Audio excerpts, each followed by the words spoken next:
Chapter 1. Summer was approaching. Earl Hernandez, you're expelled from school. Pack your bag, and get out right now. Arthur Bratford, the homeroom teacher, shouted angrily as he pointed at Earl in the hallway of Crestfield High School. Earl clenched his fists, his face a mix of disbelief and anger. What gives you the right to expel me? Arthur looked at him with contempt. You skipped classes, got into a relationship, and fought with other students. I have every right to expel you. Now, grab your bag and leave. With that, he threw Earl's backpack out of the classroom, causing books to scatter all over the floor. Earl silently picked up his belongings as whispers spread among his classmates behind him. How pathetic of him to be expelled right before the college exams. He scores poorly on these tests anyway. It doesn't matter if he takes them. He's destined to lead a life of hardships. I heard his girlfriend has dumped him too. Feeling lost and defeated, Earl walked out of the school gates. Suddenly, a van screeched to a halt nearby, and a guy with bleached hair jumped out.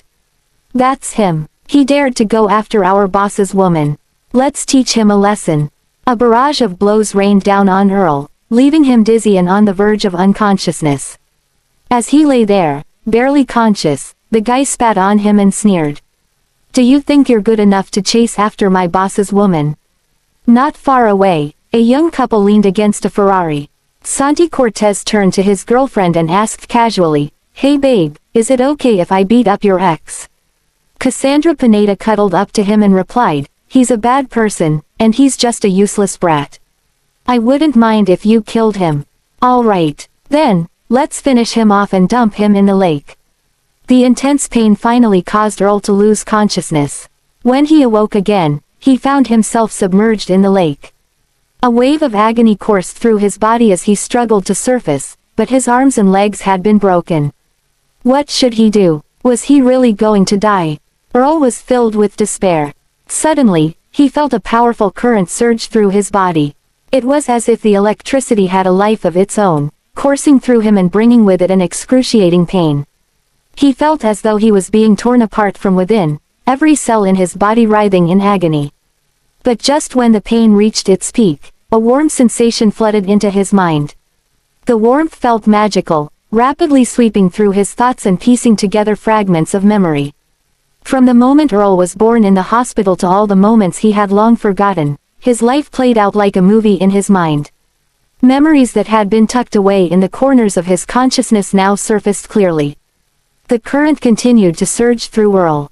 It was almost as if it were reshaping every part of him. His veins, blood vessels, and bones all seemed revitalized by the incredible energy. When Earl regained consciousness once more, he found himself washed up on the shore. I'm still alive, but it didn't take long for him to realize that something was off. His limbs, which had been broken, were now miraculously healed. What was happening? Looking around, Earl noticed that the storm raged on, and no one was there to witness the extraordinary scene. As he tried to move, he suddenly felt a surge of power within him. He focused on controlling it, and a surge of electricity erupted from his body, striking the water with a force that made it ripple and send fish leaping into the air. It was astonishing. At the same time, his mind underwent a transformation. His thoughts became incredibly clear, and his memory seemed to explode with newfound clarity. He could recall everything from his childhood onward with vivid detail and even make connections between past events. Earl decided to return home since his body was fully healed. He lived in the old shanty town of Bratford City, a place where the city's lower-income residents gathered. Upon returning home, he found his father, Earl Hernandez, smoking, while his mother, Helena Flores, was crying. His younger sister, Joanne Hernandez, sat quietly at the table doing her homework. The atmosphere in the house felt tense. As Earl stepped inside, Jeffrey glanced at him and asked in a low voice, Where have you been? You're soaked. I accidentally fell into the lake, Earl replied. Jeffrey frowned and asked, Mr. Bratford has just called to inform me that you've been expelled. Is that true? Earl nodded. Jeffrey threw his cigarette onto the ground and shouted, How could you disappoint me like this? Helena's sobs grew louder. She couldn't accept the fact that her son had been expelled from school. Earl was in agony. After all, this was a huge blow to his parents. Do you have any idea how much effort we've put into raising you? How could you be so disobedient? Jeffrey continued angrily. Earl bore the weight of his parents' disappointment in silence but felt a surge of determination rising within him. He was resolved to turn things around and never let them down again. After enduring his father's wrath, Earl retreated to his room. As he sat there, he felt a newfound strength coursing through him, and his senses were sharper than ever. He was eager to discover whether everything that had happened was real. He pulled out various books, musical instruments, and chess pieces to experiment with. Music, chess, and calligraphy, he mastered them all instantly. Physics and mathematics, he grasped them effortlessly. Everything he had once struggled to understand now made perfect sense. This wasn't a dream. After a rush of exhilaration, Earl tried to calm his emotions down. He began to consider how to utilize his newfound abilities and what path he should take in the future. The college entrance exam, a term that instilled fear in countless students, now held a new significance for him. Once terrified by the thought of it, Earl was now filled with confidence and anticipation. He vowed not to let his parents down again. Just as Earl immersed himself in his studies, the door creaked open. Joanne tiptoed in. Her bright eyes sparkled with concern and hope as she whispered, "Don't be discouraged. I believe that you still have a chance to get into college." Joanne was 2 years younger than Earl, and she was the beloved daughter of Jeffrey and Helena. Not only was she beautiful and well-behaved, but she also consistently excelled in her studies. Earl felt a deep affection for her. He smiled and replied, "Don't worry. I'll work harder and not disappoint you." Joanne nodded and blinked rapidly as she blushed. I feel like you're a bit different now." Earl's heart skipped a beat.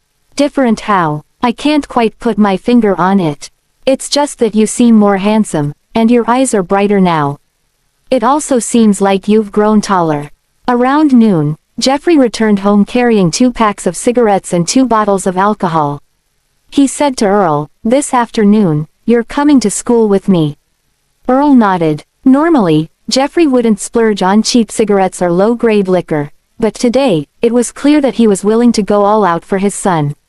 Chapter 2. After lunch, Earl and Jeffrey took the bus to Crestfield High School. Jeffrey tightened his grip on the cigarettes and liquor as they arrived at Arthur's office door. Inside, a balding man was sipping tea and humming a tune. That could only be Arthur. "Hey, darling, don't worry. I'll handle the kids' situation. Once the college entrance exam is over, I'll take you on vacation. I'll talk to you later.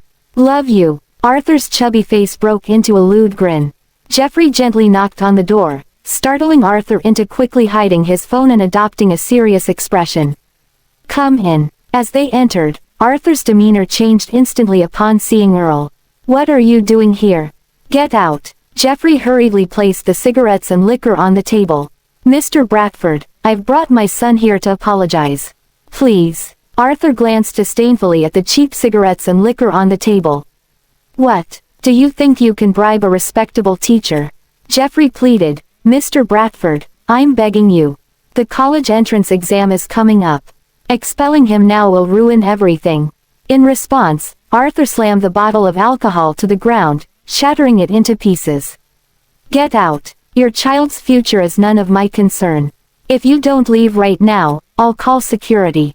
Upon seeing the shattered bottle of alcohol and Arthur's menacing expression, Jeffrey's face turned pale.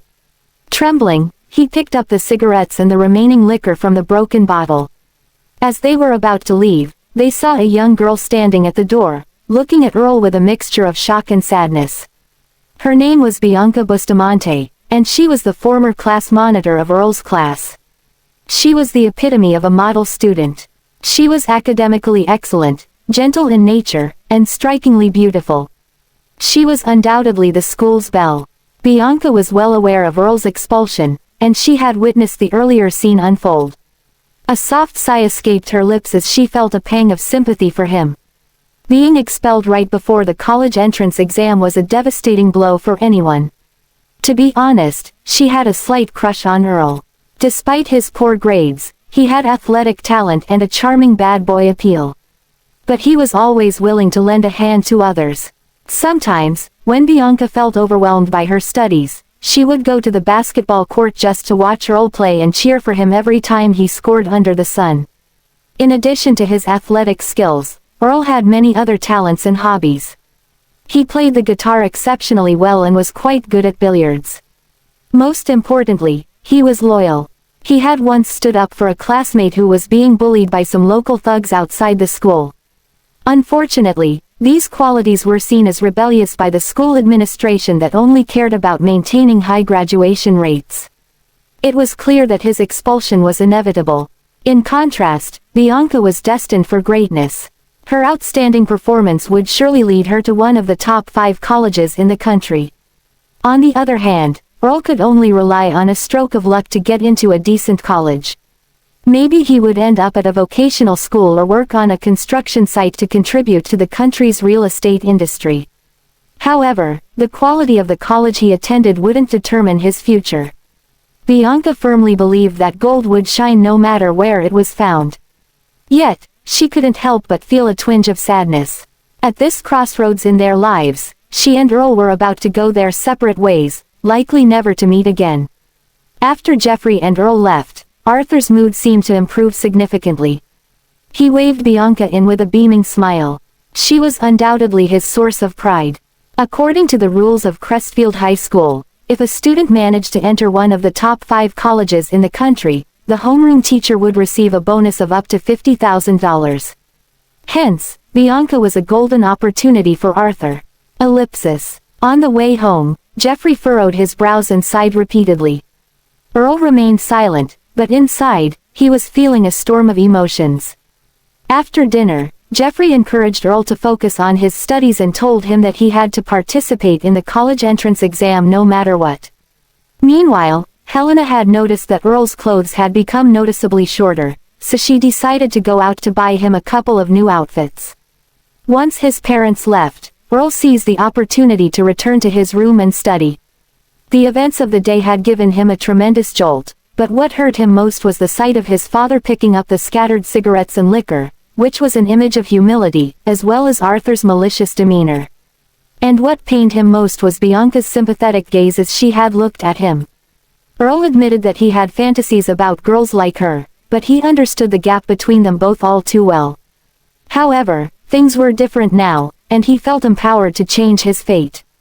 The afternoon passed as Earl immersed himself in his studies. Every difficult problem transformed into something manageable. The next morning, Jeffrey once again brought cigarettes and liquor as they set out together. Their destination was a private high school called Seaton High School. It was located diagonally across from Crestfield High School. Compared to the top students at Crestfield High School, Seaton High School was known as a gathering place for underachievers. Jeffrey and Earl soon arrived at the school's office, where they were greeted by a young teacher. Jeffrey placed the cigarettes and liquor on the table and exchanged a few words before introducing Earl to Marcus Hampton. After Earl politely greeted Marcus, the latter quickly opened a pack of the cigarettes that Jeffrey had brought and leisurely lit one. "So, you're Earl, huh? I'll accept you for your father's sake. But let me be clear. You'd better behave yourself this month. Don't cause me any trouble, or I won't hesitate to kick you out." Marcus had already looked over Earl's records. He didn't expect much from him, given his usual low scores. As long as Earl didn't create chaos, that would be enough. Once Jeffrey left, Marcus led Earl to the classroom for his first official lesson. Inside, the classroom was chaotic. Some students were playing cards, others were gaming, and a few were napping with their shirts off. A small group had even skipped class. When Earl entered as a transfer student, it stirred up some commotion among the students, but he paid little attention to it. The month in Seaton High School was merely a stepping stone toward the college entrance exam. He needed this opportunity to launch himself toward success. The day passed quickly, and as the bell rang to signal the end of class, Earl packed his bag and headed outside. The sky was a brilliant blue, reflecting his upbeat mood. After 2 days of intensive review and self-testing, his grades were steadily improving. Once, he was someone who couldn't even dream of attending a third-tier college, but now, he felt like he was on the cusp of reaching for a top-tier school. His confidence soared. The future was uncertain, but he felt like an underdog, ready to surprise everyone. Meanwhile, at Crestfield High School across the street, the school bell rang like a refreshing breeze, lifting the fatigue from the students' shoulders. In contrast to the proud students of Crestfield High School, those from Seaton High School paled in comparison. Students from Crestfield High School were like shining stars in Perthter City. Both their academic achievements and family backgrounds illuminated their futures. Even the most notable figures in Seaton High School paled in comparison to the ordinary students at Crestfield. For Earl, the once glorious school had become just a fleeting chapter in his life. "Earl," a voice suddenly interrupted his thoughts. Chapter 3. Inside a printing shop, Earl spotted two familiar figures waving at him. It was his childhood friends, Wenzel Ledesma and Ernesto Pascual. Seeing his buddies brought a long-lost smile to Earl's face. Ernesto walked up to Earl and playfully punched him in the chest. He said with concern, "I heard you got expelled by that bald jerk." "What a scumbag." Wenzel was also visibly upset. "What are you going to do about the college entrance exams? You can't just skip it." Earl beamed with optimism. "There's no need to worry. I'm already attending Seaton High School." Both his friends let out a sigh of relief. Wenzel tapped Earl on the shoulder. "That's great. You've got to work hard and show that bald jerk what you're capable of at Seaton High School." No matter what Earl's past grades were, at this moment, all they could offer was encouragement to help Earl step out of the shadows. Just then, a light set of footsteps approached, accompanied by a sweet floral scent. A beautiful girl walked in, her long hair flowing and her smile radiant. It was Bianca. She spotted Earl, and her eyes widened in surprise before quickly brightening with a warm smile. "Earl, it's great to see you." Her voice was like a gentle breeze, bringing warmth to those who heard it.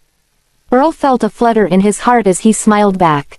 "You too." Earl's gaze fell on the stack of test papers in Bianca's hands. "Could I get a copy of those?" he asked. Bianca looked slightly surprised, unsure of why Earl wanted the test papers. Had he realized that he needed to study harder? She quickly handed the papers over and sighed inwardly. A month was too short, and she could only hope that Earl could create a miracle. After bidding farewell to Bianca, Earl headed home with Ernesto and Wenzel. With only a month left until the crucial college entrance exams, Earl didn't feel rushed or panicked despite the ticking clock. The first thing he did upon returning home was dive into his studies. Earl was like a sponge, soaking up knowledge from the high school syllabus and even college-level materials. Jeffrey and Helena felt a wave of relief when they saw Earl diligently studying in his room. Jeffrey took a slow drag from his cigarette and said, "As long as Earl is willing to put in the effort, I can accept any outcome. Even if he only gets into a third-tier college, it would still be an honor for our family. If it doesn't work out this year, he can always try again next year." The morning sunlight streamed across the campus paths as Ernesto and Wenzel knocked on Earl's door, ready to head to school together. The three had grown up together, and they wouldn't hold Earl's past setbacks against him. They had always stood by him during tough times and faced challenges as a team. When Earl arrived in class, the morning session was lackluster. Many students were eating breakfast, reading novels, or dozing off, while the teacher was absent. In contrast, Earl immersed himself in his books, feeling like an outsider in the chaotic environment. After the morning's study period ended, their homeroom teacher, Marcus, walked into the classroom carrying a stack of test papers and announced that they would have a diagnostic exam that day. As the college entrance exams approached, mock exams had become a regular occurrence. For most students, this was a perfect opportunity to catch up on sleep, but for Earl, it was the best chance for him to assess his learning progress. He looked forward to this exam as a way to gauge his improvements and identify areas for growth. During the exam, Earl was fully focused, treating each question with care and making sure not to miss any scoring opportunities. His pen danced across the paper as if he were composing a youthful anthem. The next morning, sunlight streamed through the office window and illuminated Marcus's desk. As he stepped into this familiar space, he was greeted by the enthusiastic voice of the physics teacher, Albert Morton. "Mr. Hampton, is there a new student named Earl Hernandez in your class?" Albert asked as he adjusted his glasses, excitement evident on his face. Marcus nodded. "What's up? Did he break any school rules?" Albert eagerly pulled a paper from a stack of tests and handed it to Marcus. "Look at this. He scored 100 out of 108 points in physics." "That's incredible." Marcus glanced at the paper, his eyes widening in disbelief. At Seaton High School, a score of 80 in physics was already considered excellent, so Earl's score was astonishing. Just then, Albert leaned closer and continued, "Earl also took the science test and scored 103 out of 120 points. It seems like he's quite good at science." Marcus felt a surge of excitement. After all, such scores were rare at Seaton High School. Unable to resist himself, he rushed over to the language teacher, Owen Keating, and asked, "Have you finished grading yesterday's tests?" Owen looked up and smiled as he handed over a paper. "All done. Is there a student named Earl Hernandez in your class? His writing is quite impressive. I gave him 58 out of 60 on his essay. I only deducted 2 points because I didn't want him to get too cocky."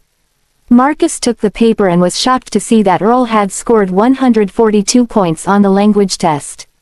He quickly made his way to the math teacher's office. To his surprise, the math teacher, Avery Duxton, greeted him first. "Your class has a student named Earl Hernandez who scored 145 in math. He's really impressive." Marcus couldn't believe what he was hearing.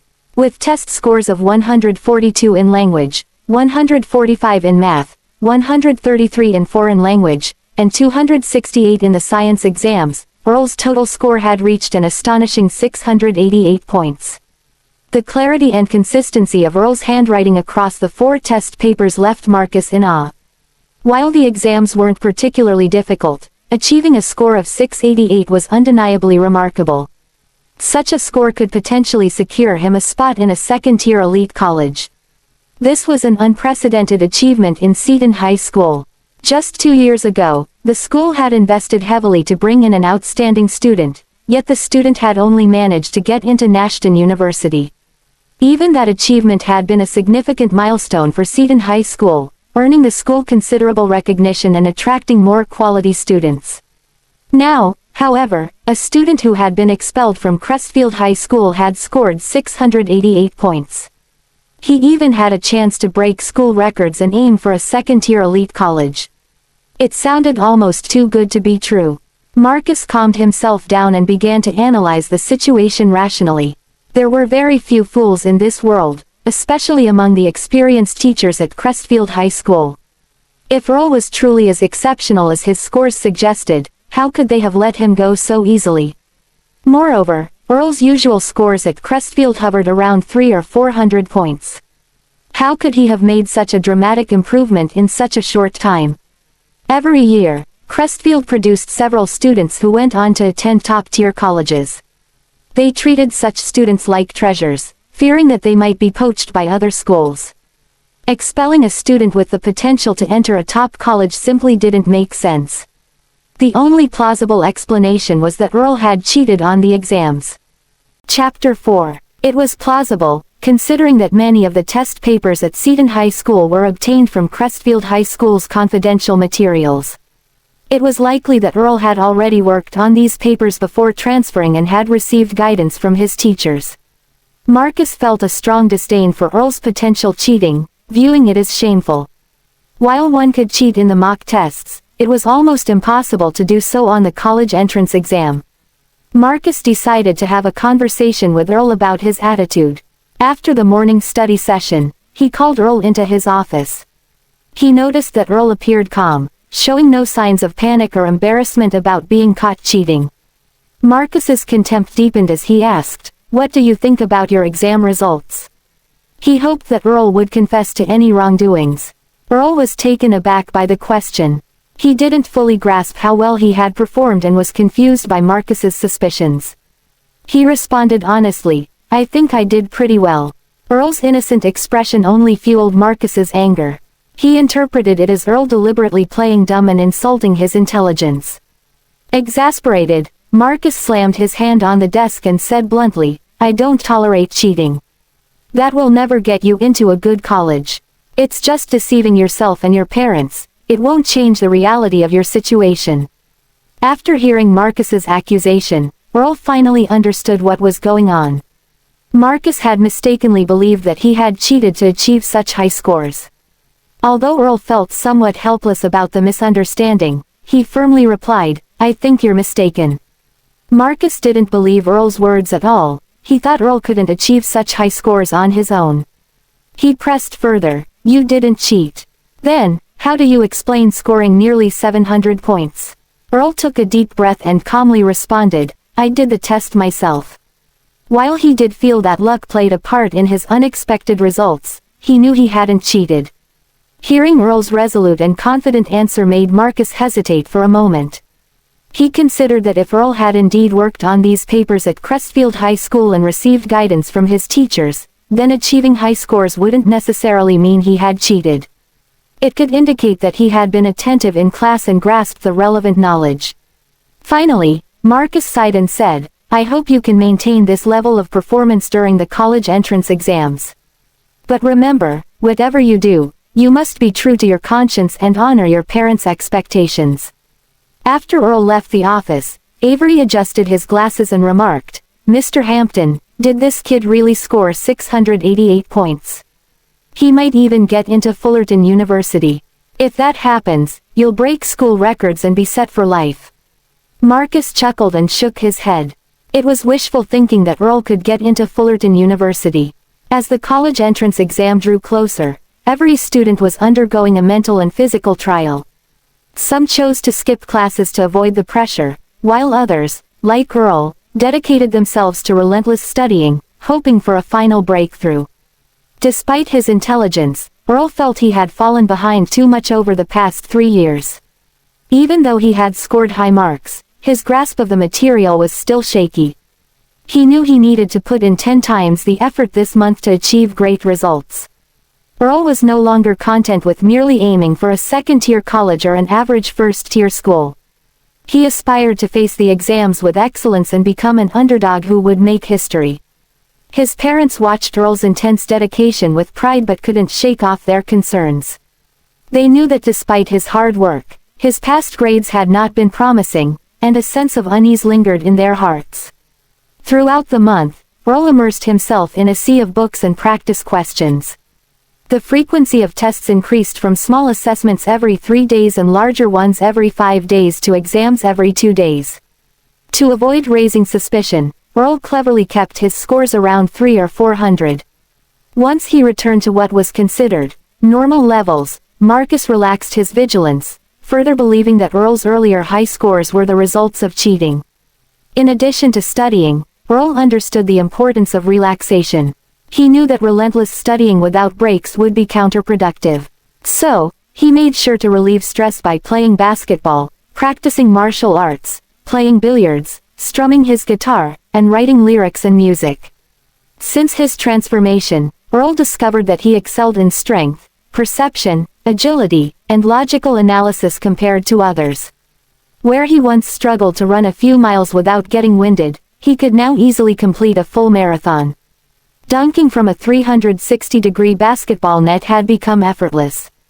Previously, he had difficulty mastering melodies on the guitar. Now, after just one listen to a song, he could play it almost perfectly the next day, often surpassing the original version. Earl even wrote and composed a campus song expressing nostalgia for graduating students and hope for the future, which he shared online. He believed that the melody was beautiful and the lyrics were artistically rich. As the school bell rang, Earl walked out of campus feeling lighthearted. Despite Marcus's earlier doubts weighing on him that morning, those doubts had transformed into motivation for him to push forward. Ernesto and Wenzel were already waiting for Earl outside the school gate. They hopped on their bikes and began chatting about their futures, discussing which schools they hoped to attend and where they wanted to study. The conversation soon shifted to their upcoming graduation party and the various farewell messages they would write. Wenzel said jokingly, "Earl, a lot of classmates want you to write their farewell messages, so don't slack off." "Okay," Earl replied with a smile. Despite being expelled from Crestfield High School, he understood that the friendships formed during high school were genuine. The 3 years they had spent together wouldn't lose their significance because of his situation. In fact, the encouragement and well wishes from his classmates only strengthened his resolve to succeed at Seaton High School. Oh, by the way, after the college entrance exam, Class 2 and Class 3 are organizing a graduation party. Don't forget, Wenzel reminded. Classes 2 and 3 had always shared a close bond, often collaborating on various activities throughout their school years. As they rode their bikes back to the old town, they spotted a sleek black Mercedes parked at the corner. A stunning girl stepped out of the car. "It's Faye Bautista," Ernesto exclaimed, and both Earl and Wenzel turned their attention to her. Faye was tall and beautiful, with flowing hair that seemed to shimmer in the light. Her presence made everything around her fade into the background. She was from Class 2 next door and also a good friend of Ernesto's, having grown up alongside Earl and his friends. Although Faye shared a childhood friendship with them, an invisible gap had formed between them over time due to fate's circumstances. Her father had seized opportunities during times of progress and became a leading figure in real estate. As his business flourished, Faye moved away from the suburbs to live in one of the city's most upscale neighborhoods. Faye was not only beautiful and well off, but she was also exceptionally talented. Having studied music since childhood, she was now under the tutelage of a renowned music master, Donald Cannon, and she had a bright future ahead of her. Chapter 5. Faye was Ernesto's, Earl's, and Wenzel's dream girl during their childhood. However, they only dared to keep these feelings hidden, as the gap between them and Faye felt insurmountable. When Faye saw Ernesto and Wenzel, she greeted them warmly. However, upon noticing Earl, she paused, clearly aware of the news about his expulsion. A slight sigh escaped her as she felt a pang of sympathy for him. Being expelled meant that he had a bleak future. Not wanting Earl to feel neglected, Faye hesitated for a moment before flashing him a perfect smile. "Hello, Earl." Earl sensed the fleeting pity in her expression. Such looks were reserved for the weak. His chest tightened slightly, but soon, he gave her a bright smile. "Are you back to visit your grandfather?" Earl was now strong enough not to be swayed by external circumstances. He believed he would eventually surprise those who doubted him, and that day was not far off. Faye nodded and replied, "Yes. I'm here to see my grandfather and also to meet Mr. Cannon, who came all the way here to interview me." Wenzel exclaimed, "Is that the person who sang, 'The Sleeping Guys'? He's going to be your mentor." Faye nodded again, a hint of pride evident on her face. Wenzel and the others looked at her in admiration. Donald Cannon was a towering figure in the music industry, both past and present. Some of his iconic songs, like "The Sleeping Guys," had become classics, and they were celebrated and sung by many across the country. Television stations even featured Donald in special segments, recognizing him as one of the most influential figures in music over the past 2 decades. Having such a musical legend as her mentor undoubtedly elevated Faye's status. Wenzel and the others felt she was destined for a great future, far brighter than theirs. As a result, Ernesto and Wenzel found themselves trying a bit too hard to impress her during their conversation. Faye was like a graceful swan soaring high above, while they felt like toads at the bottom of a well. Wenzel cautiously said, "Faye, our classes are holding a joint graduation party. Will you be coming?" Given Faye's beauty, her absence would be a significant loss for the graduation ceremony. "I'll definitely be there," she replied with a warm smile. Wenzel and the others let out a collective sigh of relief. Soon after, Faye tossed her hair back and followed her father into the alley, a gentle breeze trailing behind her. With the college entrance exams approaching, many graduation activities started taking place. Earl received numerous farewell messages from his classmates at Crestfield High School. They were mostly from male friends he was close with. Their kind words warmed his heart. However, what surprised him most was finding a message book scented with grass among them. It was a farewell gift from Bianca. "A man should be ambitious. Don't waste your youth. I believe in your talent. There are many paths in life, regardless of whether or not you get into college.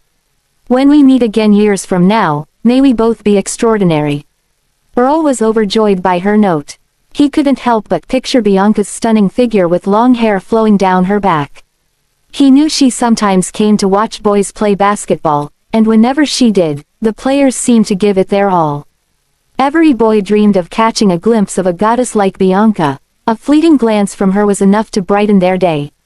Bianca probably never imagined that Earl would one day undergo such a transformation. Her words, "There are many paths in life," were meant to encourage him not to give up hope. Earl found himself curious about which school Bianca planned to enroll in for college. He envisioned a scenario where they both ended up at the same school or even in the same class. The thought of her surprise when she saw him standing in front of her was a delightful fantasy. On the last day before the college entrance exams, a massive book-tearing event swept through both Crestfield and Seaton High School. This was the final burst of excitement for many students preparing for the exams. They chose to lighten their load as they prepared for what they believed was the most important battle of their lives. Earl quietly awaited his moment, anticipating the day he would shine. Finally, it was the day of the college entrance exams. The weather forecast indicated that temperatures in Perth or City would soar to 38 degrees Celsius. Even early in the morning, the air was thick with heat. When Earl awoke, Helena prepared his usual breakfast of milk and bread. Watching him enjoy his meal, she said, "Relax and take the exam without any pressure." Jeffrey peeled an egg for Earl and said, "Just do your best. Your mom and I will support you no matter what." Earl understood that his parents were trying to ease his stress. He smiled faintly and replied, "I'll do my best to achieve great results." Seeing their son so mature made Helena and Jeffrey beam with happiness. "It doesn't matter if you can't get into college this year, as long as you put in the effort. There's always next year." After finishing breakfast, Earl gathered all the necessary documents and stepped toward his future. His exam location was at Crestfield High School. Since Ernesto and Wenzel were at a different exam site, Earl took the bus alone to the testing center. On the day of the college entrance exams, many kind-hearted vehicles offered free rides to students. Despite the number of cars on the road, traffic remained orderly. Earl boarded a familiar bus filled with other students heading for the same destination, all of whom were busily reviewing their notes. As the bus moved steadily along, Earl closed his eyes to relax. Suddenly, chaos erupted inside the bus, accompanied by screams and cries. Earl opened his eyes to see a large man brandishing a knife and shouting, "I don't want to live anymore. I want to take revenge on society, and everyone will die with me." He lunged at an elderly man, who managed to dodge a fatal blow, but he was still stabbed in the thigh. Blood began to pour out. Panic spread through the bus as people screamed and cried out in fear. After injuring the old man, the attacker ran wildly through the aisle, injuring several passengers who couldn't escape in time, leaving them bleeding on the floor. The bus descended into chaos as it began to lose control. Faced with the crazed attacker, Earl felt an unexpected surge of courage and suddenly stood up to confront him. Although he was still some distance away, the assailant noticed Earl's movement and roared, "How dare you oppose me? You must be tired of living." He lunged at Earl with his knife aimed at his chest. The elderly man shouted in terror, "Be careful." However, Earl seemed to have an uncanny intuition as he effortlessly dodged the attacker's strike. His reflexes were remarkably quick, as if he could anticipate the assailant's movements before they even happened. Chapter 6. The passengers gasped as Earl snatched the knife straight out of the assailant's hand in one smooth motion. The assailant froze, clearly stunned. Don't come any closer," he stammered. "I'm telling you, I'm crazy. Take one more step, and I swear I'll cut myself." His panicked words momentarily eased the tension on the bus. Earl chuckled mockingly. "Oh, yeah, now, you're threatening to hurt yourself. Stay back, I've got more knives on me," the assailant shouted, fumbling through his pockets. Seeing his opening, Earl lunged and grabbed the assailant's arm. But the assailant was stronger than he looked, and his violent thrashing nearly caused Earl to lose his grip. But Earl wasn't the same as before. He tightened his hold and gathered all his strength, locking the assailant in an intense struggle. Finally, Earl overpowered and subdued him completely. The passengers on the bus finally snapped out of their shock. They rushed forward to tie up the assailant and called the police. Within minutes, police cars and ambulances arrived at the scene. Paramedics quickly moved the injured onto stretchers and into ambulances for treatment. Meanwhile, officers began their investigation, taking statements from witnesses. When the officer asked who had subdued the assailant, all the passengers pointed to Earl. Just as the officer was about to take his statement, Earl suddenly exclaimed, "Oh no! My exam is about to start." Realizing the urgency, the officer didn't hesitate and immediately arranged for a police car to escort Earl to the testing center. As the police car sped through the streets, Earl sat inside, anxiously checking his watch every few seconds. It was a close call, but Earl made it into the testing center at the last minute. The first exam was language, and the atmosphere in the testing center was thick with tension. But Earl remained calm and composed. His pen moved confidently across the pages as he answered each question without hesitation. The morning's events clearly hadn't fazed him. In the afternoon, the math exam felt like a breeze for Earl. He swiftly solved each question, tackling even the trickiest ones with ease. After finishing, Earl meticulously reviewed his answers. When the bell rang, he walked out of the testing center with a confident smile on his face. After a full day of exams, Earl felt a weight lift off his shoulders. He was confident that he had done well. That evening, Wenzel and Ernesto came over to hang out. They hopped on their bikes and cruised down the winding paths until they reached the riverbank in Bratford. As they tossed stones into the water, the frogs croaking created a gentle ambiance for the peaceful evening. The beauty of the scene filled them with a sense of calm and joy. Ernesto, who was curious about the exams, asked Earl and Wenzel how they had gone. Both were pleased with their performances.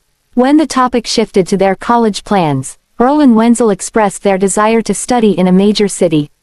Ernesto, meanwhile, revealed his inclination to apply to a military academy. The river breeze brought a peaceful, natural calm. In high spirits, Wenzel hummed a beautiful tune, filled with nostalgia and hope. Ernesto listened intently, captivated by its charm and curious about the song's name. Wenzel felt a sense of pride, knowing that, Time, the song that he was humming, had recently gained popularity online.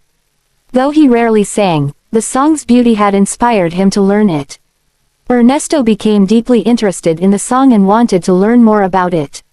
Seeing this, Earl jokingly claimed that he could sing the song too, and quite well at that. Wenzel teased him, calling him a braggart, but Earl just smiled and began to sing. Wenzel's eyes widened in disbelief as he listened. "Whoa, no way," he exclaimed. "Earl, I didn't know you could sing that well. If I didn't know you, I'd think you were the original singer." Earl smiled without saying a word, his bright eyes looking into the distance, filled with hope. The next day, the exams continued, and Earl tackled the science and foreign language tests with confidence. After finishing all 4 subjects, he felt like he'd performed exceptionally well. When he left the room, Earl let out a sigh of relief, his steps feeling lighter as he headed home. Then came the day the answer keys were released. For college entrance exam candidates, this day was just as nerve-wracking as results day itself. Earl arrived early at Seaton High School to check his answers. There weren't many people in the classroom, the few who were there looked tense, their brows furrowed as if they weren't feeling very optimistic. Marcus paced the room, observing the students' faces for signs of good news, but their expressions weren't encouraging. Earl was unaffected by the tense atmosphere around him. After picking up an answer key, he sat alone in a corner. He diligently compared it to his own answers, completely focused. His pen moved steadily across the page, a faint smile on his lips, as if he were already certain of his success. Marcus circled behind the students he believed had a chance of getting into a second-tier university. He returned to the front of the classroom, feeling dejected. Was this going to be a complete wipeout? He glanced at Earl, who was still engrossed in checking his answers. After a moment of hesitation, Marcus sighed and resignedly headed back to his office. Just then, Albert entered through the back door of the classroom. After making a quick round of the room, he finally stopped next to Earl. As a transfer student who'd only arrived shortly before graduation, Albert was quite impressed by Earl. After all, Earl's initial score of nearly 700 points had genuinely shocked him.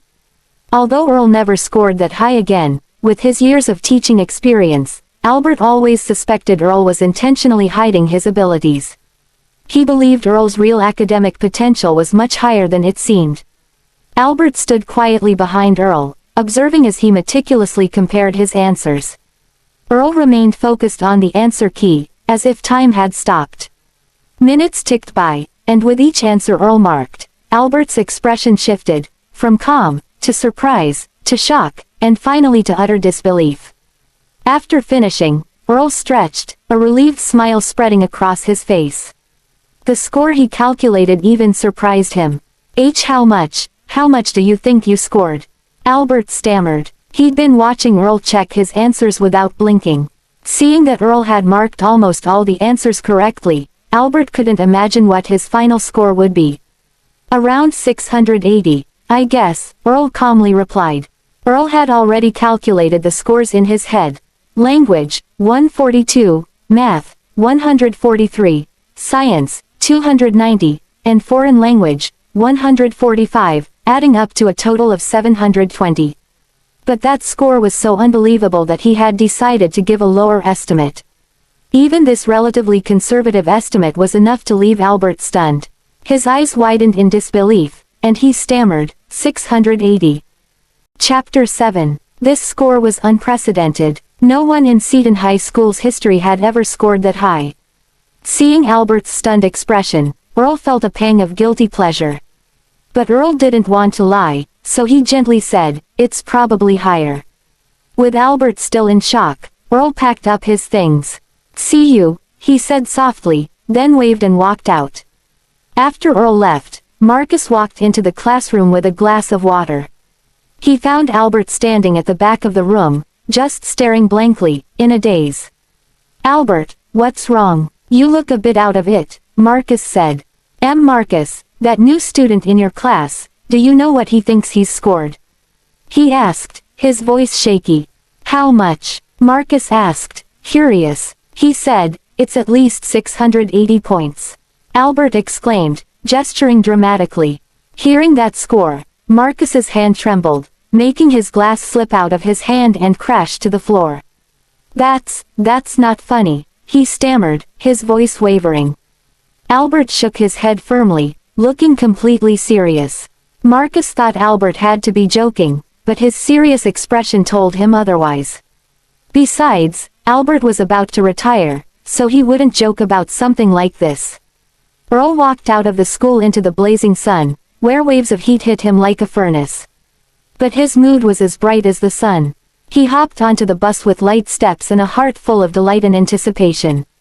When he got home, he spotted 3 figures walking toward him.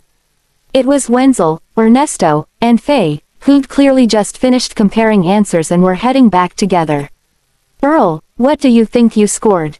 Wenzel asked, curious. Earl gave a small smile. A little better than usual, he said casually. Earl wasn't about to reveal his score. It was best to keep things to himself for now, as there were too many unknowns. Ernesto gently patted Earl on the shoulder. Keep your head up. You've got a good chance of getting into a decent college, he said. Faye shot Earl a sideways glance, a faint smile playing on her lips.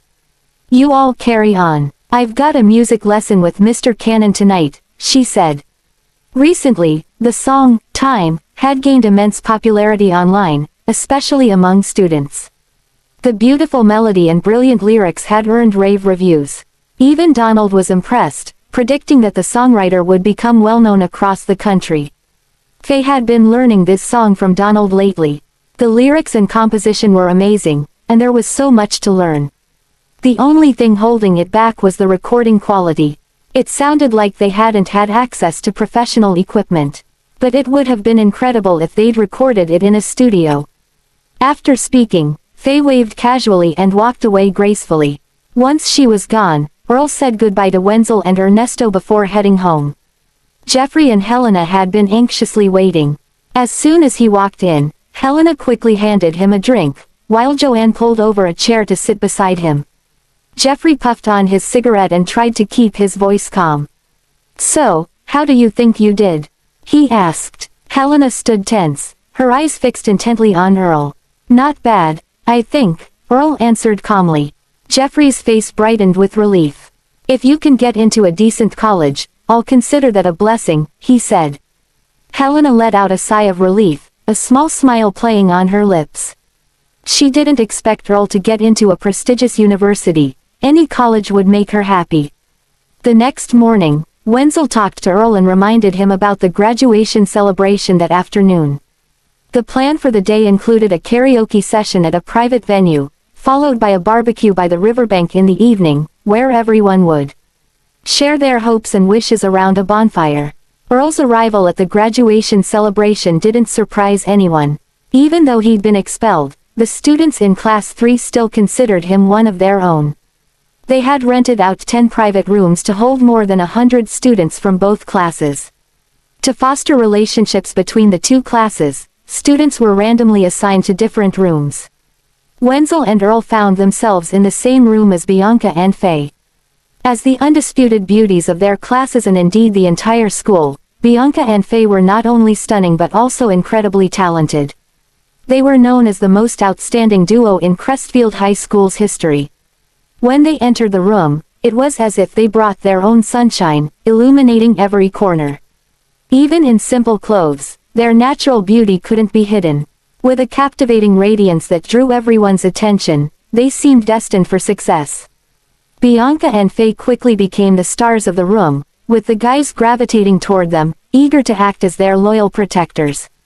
In contrast to Bianca's aloof elegance, the sociable Faye was clearly more popular.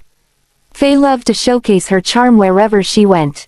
Bianca, on the other hand, was more like a swan flying high in the sky, graceful, self-contained, and untouchable. She exuded a sacred aura, evoking both admiration and a sense of detachment. The girls envied her, and the guys respected her, but no one dared to approach too closely. Bianca, with her naturally cool demeanor, didn't mind it at all. She scanned the room and noticed that the corner where Earl was sitting was the quietest. She walked over and sat beside him. Earl smiled and shifted over, making more room for her. The excitement reached a peak as Faye stepped forward and began to sing, her clear voice instantly quieting the noisy room. Her performance of "Time Like a River" left many classmates feeling nostalgic. They reflected on how their high school days were slipping away and how soon they'd all be pursuing their own paths. After Faye finished, others eagerly took turns singing. Earl and Bianca stayed quietly in a corner, listening and clapping occasionally. Earl's silence went unnoticed since he rarely sang, but the crowd wasn't about to let Bianca off the hook. The guys cheered and kept urging her to sing, since they'd never heard her sing before.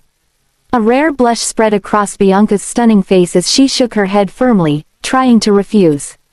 But her classmates weren't about to give up that easily. Then a freckle-faced girl spoke up, "Bianca's got a great voice. But she only knows one song, Blue Sky. Guys, who wants to sing a duet with Bianca?" Blue Sky was a sweet love duet, perfect for a guy and a girl to sing together. Her question set off a flurry of excitement, especially among the guys. Bianca, flustered by all the attention, struggled to find a way to say no. The guys burst into cheers and shouts, all of them eager for the chance to sing a love song with Bianca just before graduation. It was sure to be a memory they'd all treasure. However, with so many volunteers, it was impossible for Bianca to sing with everyone. Finally, Wenzel suggested, "How about we draw a name out of a hat? Whoever's name that gets picked will get to sing with Bianca." Fair enough. Chapter 8. The guys cheered loudly in agreement, with Earl joining in just for fun. But when his name was drawn, the room filled with shrieks from the girls and envious glances from the guys. "Wow, Earl, you really got lucky," Wenzel exclaimed. Genuinely surprised, Earl turned to look at Bianca. Her cheeks were flushed, and she stared at him in disbelief. After a moment of hesitation, she stood up. Amid the playful shouts and laughter of their classmates, Bianca and Earl took the microphones. As a gentle melody filled the room, they exchanged a quick glance and were instantly drawn into the mood of the love song. Singing with Bianca for the first time, Earl felt a wave of emotion wash over him. His voice softened as he began to sing. To everyone's surprise, Bianca, who rarely sang, had a voice just as impressive as Faye's. Her tone was clear and pure, perfectly matched to Earl's resonant voice. Their duet was so in sync and captivating that it felt like a performance on a grand stage. When they finished, the room filled in thunderous applause. The whole room stared at them in disbelief. Some classmates even teased, "No way, Earl. Have you and Bianca been practicing every day? There's no way you could sing that well without practice." Earl smiled and thanked them. Bianca gave a faint smile. She gently set down the microphone, then casually glanced at Earl before looking away. In such a fun atmosphere, time always seemed to fly by. Before they knew it, it was time for the barbecue. As evening fell, the classmates grabbed their grilling tools and food and headed toward the riverbank.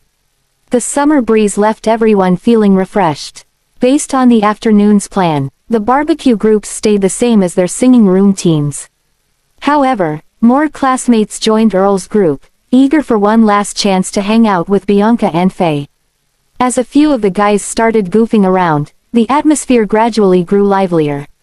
The mix of bittersweet farewell and playful chaos created a unique atmosphere at the graduation celebration. Then, someone suggested playing a game of truth or dare around the bonfire. To make it more exciting, they grabbed a nearby pinecone to decide turns. They passed it around quickly, and whoever was holding it when the music stopped had to choose truth or dare. The game quickly elicited excited screams from the group. To everyone's surprise, many people boldly shared long-kept secrets. As another round began, Wenzel held onto the pinecone, refusing to let go, which made Earl, the next in line, visibly anxious.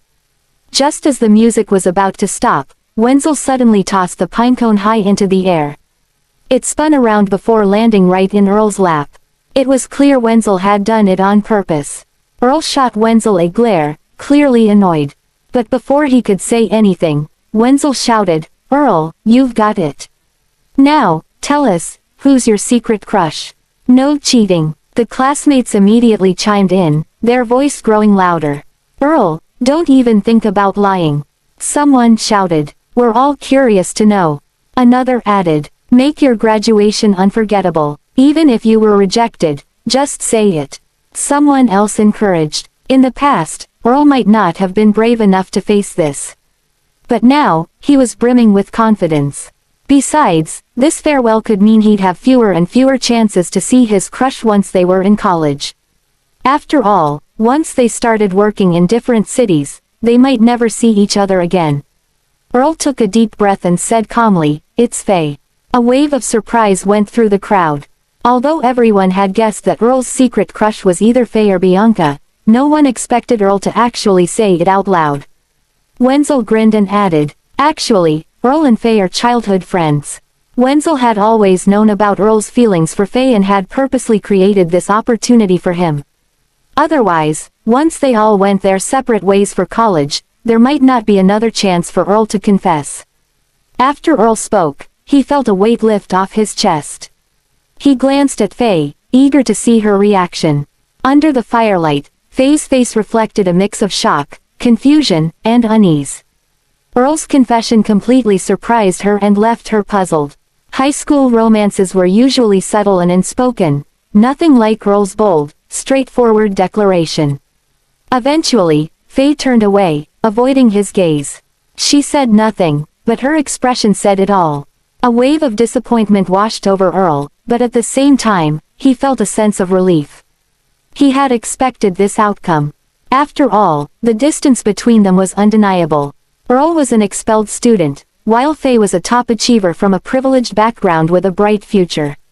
Sensing the tension, the classmates quickly shifted the conversation to other topics, breaking the silence. Faye felt a pang of guilt toward Earl, but she couldn't accept his confession. At her age, love was still an idealized dream.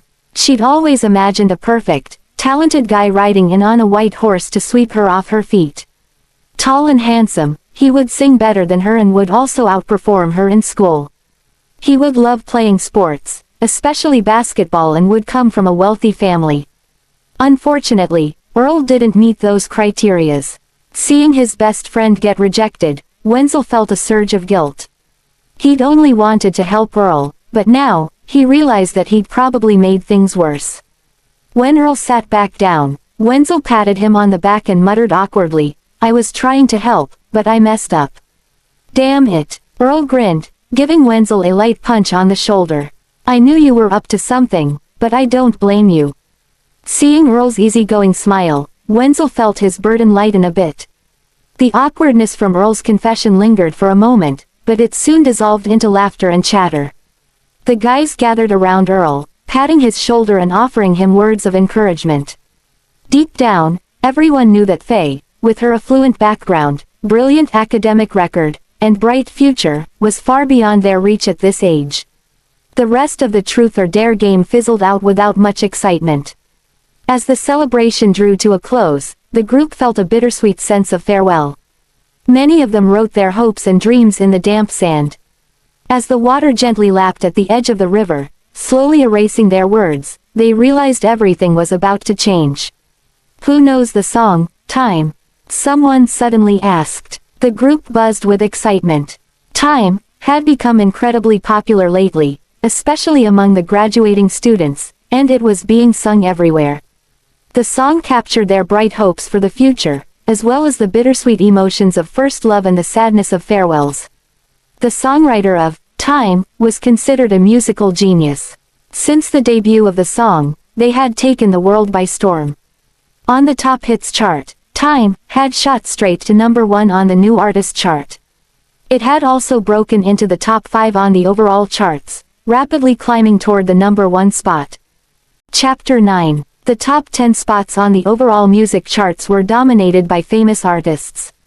Their songs were everywhere, and every move they made was the talk of the entertainment industry. It was tough for a newcomer to break into the top 50, let alone the top 5. Time was already a hit, and at this rate, the singer looked set to become a superstar, with the potential to evolve into a true legend in the music world. However, the song was still new. Even though everyone loved it, not many people could actually sing it. Wenzel suddenly pointed at Earl. "Earl knows the song," he said. All eyes turned to Earl. Earl felt a wave of nervousness wash over him. "Me? No way," he protested. Wenzel grinned. "Remember, on the night of the college entrance exams, you told me you could sing it." Earl shot Wenzel an angry glare, unable to believe that he had spilled the beans again. Earl wanted to refuse outright. He knew that becoming famous before he was ready could be more of a curse than a blessing. But his classmates started cheering him on. Bianca, who was standing next to him, looked at him with expectant eyes. "Earl, can you really sing this song?" she asked. Not wanting to disappoint her directly, Earl quickly came up with an excuse. "I can only sing it if there's a guitar," he said. Who would bring a guitar to a party? It was obviously just a way to avoid singing. "There's one here," someone unexpectedly called out and brought over a guitar from the corner. Earl almost wanted to kick whoever had brought the guitar to the party into the river. Who would be so full of themselves as to bring a guitar to a party? But now, the guitar was in his hands, and he had no more excuses. He took the guitar with a bitter smile, and the crowd applauded. They were eager to hear the song. As graduating students, they were filled with bittersweet emotions. Soon, they'd scatter in all directions, each of them going their separate ways. When they heard this song in future, it would surely bring back memories. Earl strummed a few chords, tuning the instrument, and familiarizing himself with it before he began to sing softly. "Time flows like a river, words scatter like sand, and youth is like a fleeting dream. As we all head in different directions, do you remember the school's beauty in her white dress? Do you remember the boy who raced with the wind? Everything will eventually fade with the summer breeze." The melody of this song was catchy. When Earl first wrote it, he had only sung it with the guitar. He had added the production later when he uploaded it online. As Earl played the guitar and sang, the feeling of parting hung in the air. They were about to finish high school and head off in different directions. The song brought back memories of their time together. As the song reached its peak, the students were deeply moved and began to sing along with the melody. Earl played with ease, and his soulful voice, even without any post-production, still managed to captivate everyone. Despite the river breeze and the sound of the waves, his voice resonated with everyone there. When the song ended, the breeze still swept across the river, but the students remained caught up in the moment. It felt as though they were still lost in the melody. Earl's heavenly voice touched everyone deeply. Someone suddenly exclaimed, pulling everyone out of the beautiful melody. "This is so amazing. Earl sounds just like the original singer." Those who'd listened to the song countless times began to doubt their ears. Indeed, Earl's voice was remarkably similar to the original. "Seriously, he sounds exactly like the original," one student said. "No way. This song is a mega hit. How could Earl be the original singer?" Another chimed in. "If he is the original singer, he's a legend," someone added. But Earl's performance was outstanding, and his guitar playing was incredible. "How did I not realize he was so talented before?" another student remarked. "Unbelievable," someone else whispered. A few students even pulled out their phones to search if Earl was the original singer. Even Faye, who'd always been indifferent to him, now stared at Earl in complete shock. Faye was a student of Donald, a well-known musician. He'd recently heard the hit song, Time, which had taken the music world by storm, and gave it incredibly high praise. Once, in front of Faye, he commented, "If a renowned singer performed this song, it would undoubtedly be considered their masterpiece. If an unknown singer performed it, the result would be legendary." Faye had always been drawn to talented and good-looking guys, but someone who could write a song like this deserved to be called a genius. If Earl was truly this talented, her rejection of his confession might now seem rather ridiculous. At this moment, she felt a flicker of regret. All eyes were on Earl, waiting for him to clear their doubts. "Earl, did you really sing that song?" Ernesto blurted out. Earl shook his head lightly. "After the song was released, I spent about 2 weeks practicing it." As soon as he said that, the tension in the air vanished. "I knew it. There's no way Earl could have pulled that off," someone said. "You scared me for a second. I thought we had a superstar among us," another chimed in. "No way someone that amazing could come from Perthter," someone else joked. "Ha ha, but Earl, your imitation is really spot on. You should consider joining a talent show," someone added. Even Faye let out a sigh of relief. If Earl had become a legend right after she rejected him, it would have been a blow to her pride. Fortunately, it didn't happen. Wenzel patted Earl on the shoulder. "By the way, your guitar playing was really good. When are you gonna teach me?" "Sure, if you want to, I will, but it's just this one song," Earl grinned. The classmates around them burst into laughter again. As the graduation celebration drew to a close, the students started to head home. Faye was leaving too. She was heading to the hospital to visit her grandfather. A few days ago, Faye's grandfather came to Perthter to visit her, but he was attacked on a bus by an assailant. In fact, he was the first person to be stabbed. Faye heard the story from her grandfather. It had been a very close call for him. Luckily, a high school student had bravely jumped in and took the assailant down on his own. The situation was incredibly dangerous. The assailant was armed with a knife, and confronting him barehanded to disarm him required immense courage. Both Faye and her grandfather deeply admired the young man's bravery. She had pictured his tall, heroic figure countless times, longing for the chance to thank him in person. But regrettably, the student had left in a hurry to take his college entrance exam. To this day, Faye still didn't know who the hero was. Chapter 10. Without warning, light rain began to fall. The drops, which were initially scattered, quickly intensified into a downpour. The students hurriedly gathered up the trash and got ready to leave. Just then, panicked screams and urgent shouts came from the riverbank. "Help! Someone's in the river! It's Bianca! Someone, please help her! Help! Hurry!" Hearing someone had fallen into the river, everyone panicked. Earl rushed to the riverbank and, in the darkness, spotted a hand faintly struggling in the turbulent water. It was about to disappear beneath the surface. This was life or death. Without a second thought, Earl stripped off his jacket, ready to jump into the river. "Earl, are you crazy? That's the river," Wenzel yelled, his voice full of fear. The river raged with dangerously strong current, and jumping in was practically a death sentence. Ignoring Wenzel's shouts, Earl dove into the turbulent water, moving easily through it toward where Bianca had disappeared. The rain fell harder, and the waves on the river made it hard to see anything. Earl relied on his instincts, honed growing up by the river, and a recent burst of strength to keep swimming forward. His eyes fixed on the spot where Bianca had disappeared, and he soon spotted a struggling hand. Even in the darkness, Earl saw it clearly.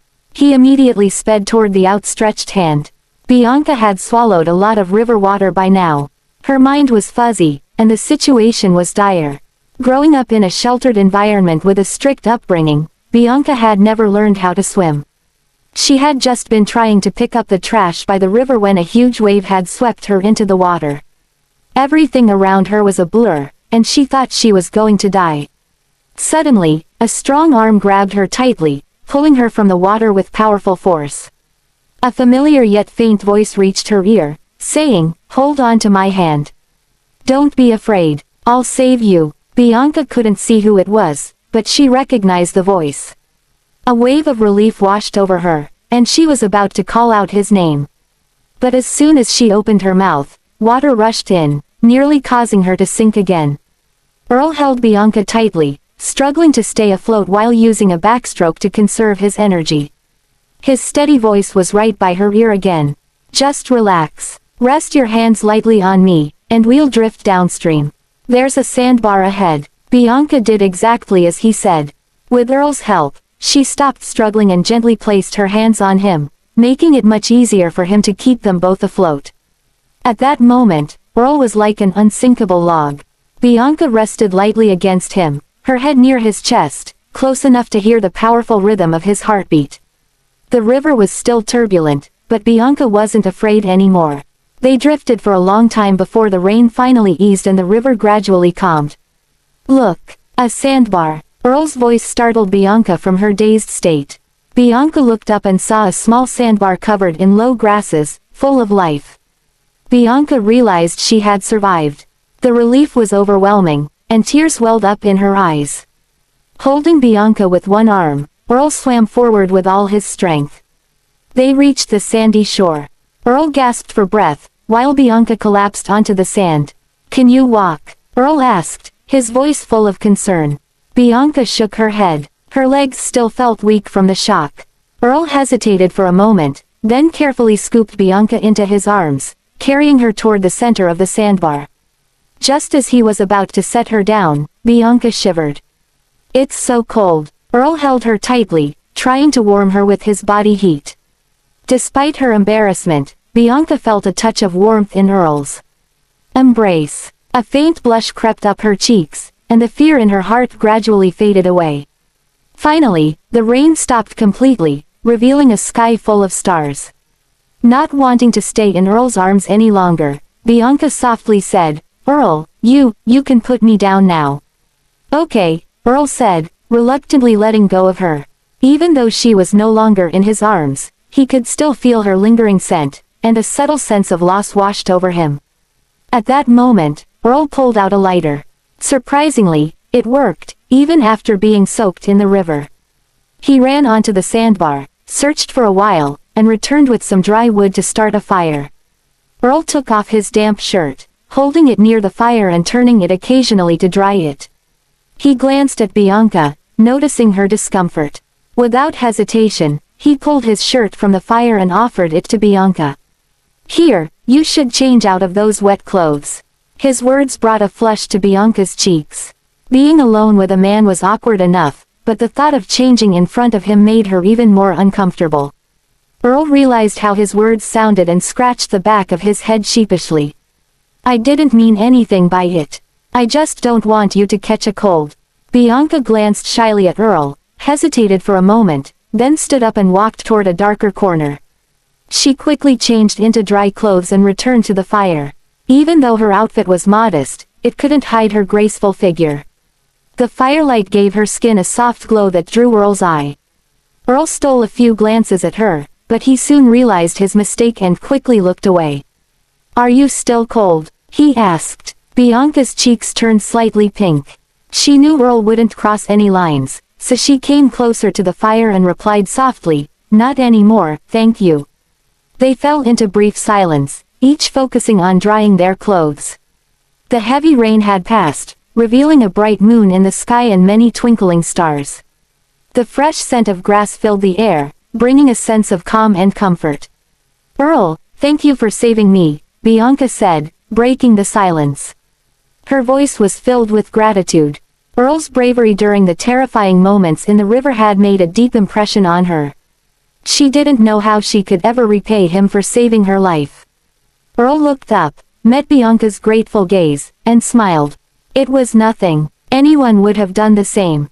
However, Bianca shook her head firmly. "No, you saved my life. I have to repay you." Earl interrupted her. "You really don't have to. But if you really want to thank me, then..." Bianca blinked curiously and asked, "Then, what?"